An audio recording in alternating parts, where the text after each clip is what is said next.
Hello friends, నేను మళ్ళొచ్చా. ఈరోజైతే మీకు ఒక మంచి లొకేషన్ చూపిస్తాను. నాతో పాటు రండి, చూపిస్తాను మీకు. దీనినైతే మేము పెద్దగడ్డ లేదా అతికోజ అని పిలుస్తాము. అతికోజ అని నేమ్ ఎందుకు వచ్చిందంటే, పూర్వంలో ఇదంతా ఒక కొండలో ఉండేదన్నమాట. నది పారేది కాదంట.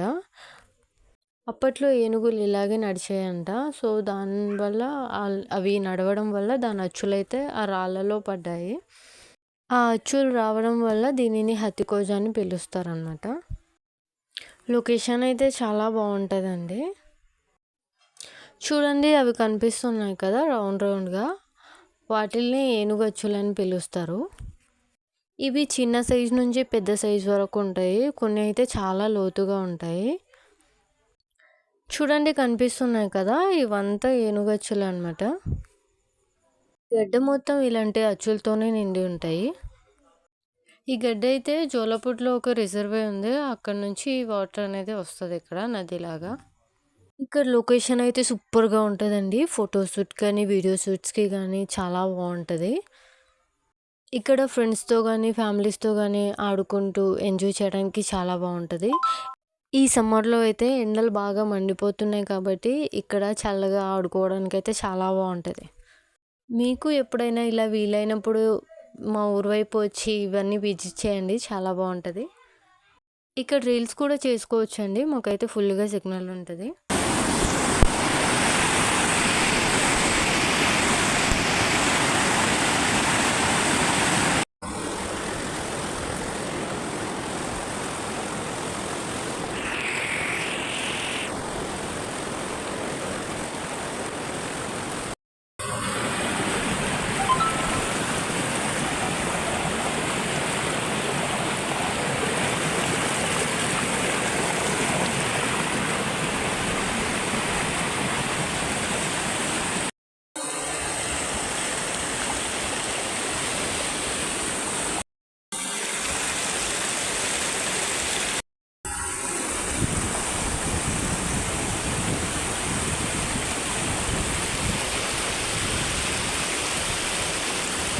ఈ అచ్చు చూడండి, లైట్గా హాట్ షేప్లో ఉంది కదా.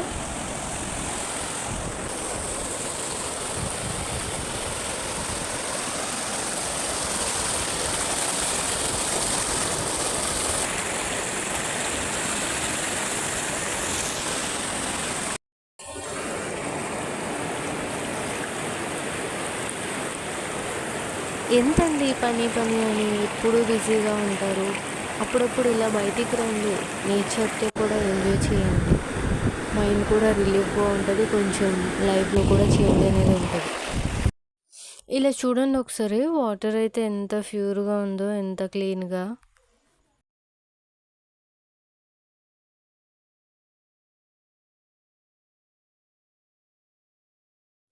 కనిపిస్తుంది కదా రాయి. చిన్నప్పుడు మేము దాన్ని కుర్చీ అని పిలిచేవాళ్ళనమాట. లైట్గా కుర్చీ ఆకారంలో ఉంది కదా. నేనైతే మా చెల్లి వాళ్ళతో వచ్చానమాట. ఇంకా అక్కడే కాసేపు ఆడుకున్నాం అలాగా. మేమైతే కొన్ని ఫొటోస్ తీసుకొని మళ్ళీ ఇంటికి వచ్చాం. మీకు లొకేషన్ కావాలంటే కమెంట్ బాక్స్లో కమెంట్ చేయండి. వీడియో మీకు నచ్చినట్టయితే లైక్ చేయండి. ఇలాంటి మరెన్నో వీడియోస్ చూడాలంటే ఛానల్ సబ్స్క్రైబ్ చేసుకోండి. Thanks for watching.